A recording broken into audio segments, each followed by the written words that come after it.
So in this video, we'll be covering what Aries moon in the second house means. So I've already covered Aries moon in a general video, general meaning video. So I definitely recommend watching that for more meanings of this placement. But in this case, we're just going to focus on this particular expression of the moon in the second house. So when the moon is in Aries, this indicates the emotional need to be independent, or else the individual feels angry, frustrated, or impulsive, which are themes of Aries. And also, there is this need to have freedom to act in the way that they see fit. And that kind of ties into being independent. Sometimes it can indicate somebody that wants to be in charge of things. And that just comes from this desire to be able to act freely or to make things happen the way that they see fit. Or else they experience conflict with other people. Now, in this case, the moon is in the second house, which is about possessions, finances, self-worth, self-esteem. And so this indicates, this placement of the moon in Aries in the second house indicates somebody that in this case, you have to have things your way, or like things must be aligned to your values in order for you to feel comfortable, feel secure, or just be fulfilled, which are the meanings of the moon. The moon shows us our emotions and what gives us security. The second house is about possessions. So things, like I said, things need to be aligned to your values. Especially, they need to be aligned to the way that you think.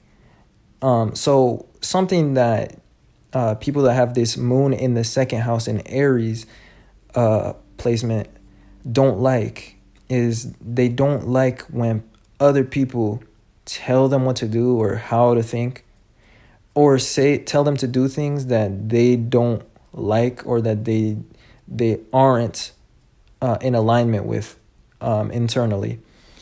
So a lot of times this can indicate that you are emotionally stubborn at times. But the thing that you hate most is people telling you to do things that don't feel right to you. Especially if it doesn't feel pleasurable, feel comfortable, or you have no interest in those things. Now, in addition, since the moon is in the second house of resources, and it's about finances and self-esteem, let's talk about childhood in this case. So the moon often shows us our upbringing because it rules the family, it rules the mother figure especially, and our relationship to the mother figure, as well as how we feel nurtured in a general sense. In this case, with the moon in second house in Aries, you felt nurtured when you were just able to be left alone and do whatever it is that you wanted to do with your toys or with your possessions.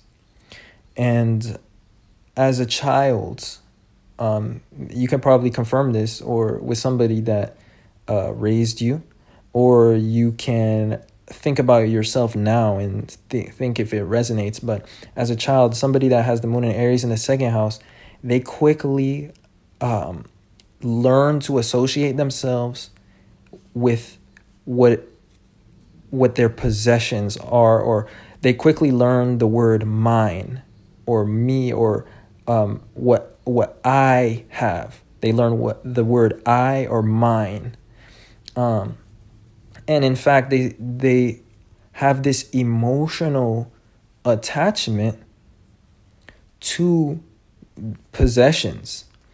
And so as a child, or even a child that has displacement may feel very irritable, frustrated, or angry when their possessions are taken away from them, or when there's conflicts with other children over the use of a toy or a resource, or even a food or whatever, like anything material. any possession, anything that can also be pleasurable. So these children, they need to have respect of their possessions. And in fact, with the second house being in Aries, this indicates that your identity is tied to your possessions for you. Your possessions become a part of you. So when people take away what is yours, you feel like you're losing a part of yourself. And this makes you very highly insecure or highly unstable.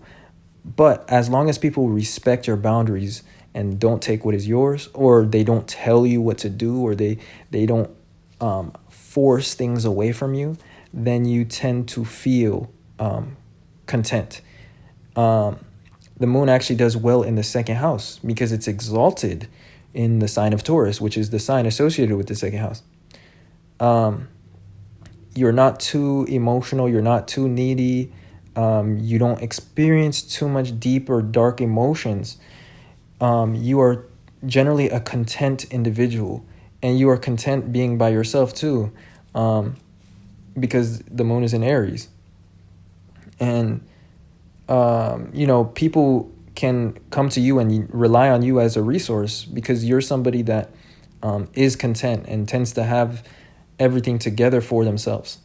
Now that's a possibility, but obviously we're all in different points in our lives. So maybe it may not be a financial thing, but like mentally you're very stable, or just emotionally you're very stable. So you give off this impression of having everything together because you don't tend to rely on others or need others. But your finances could be different. But generally speaking, the second house is about finances. So at some point in your life, you will have a stable financial situation that other people admire or may look up to. Now,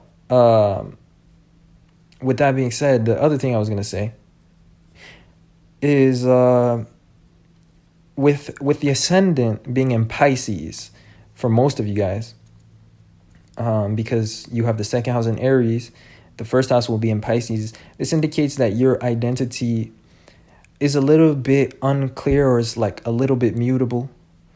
So mutable is about change, and you kind of change yourself to conform to different people or situations. But with the second house in Aries, this indicates that your identity is actually, for you identify more with what it is that you have and what your sense of self-esteem is and what your self-worth is, which comes from like finances or your possessions. And that's something that you tie to your identity instead of a real identity, if that makes any sense, like a name, a position, a title, all those kind of things. You feel like you can really do a lot of different things because you have the ascendant in Pisces, or you feel like you're not one of those things. You're not one identity. You're not one position. You're not one personality. Like, you're very changeable. But what doesn't change, though, to you is your possessions, and also you don't conform your emotions to anyone, because your moon is in this house of possessions, and it's in the sign of Aries. So again, very emotionally fixed, emotionally stubborn, but also emotionally strong and secure. Now that basically wraps up this placement. I hope you guys found that insightful. And if you saw yourself in some way, then don't forget to leave a like, support this channel by subscribing as well. But with that being said, I appreciate you guys watching and supporting in any way that you do. And I will see you guys sometime soon in another video. Peace.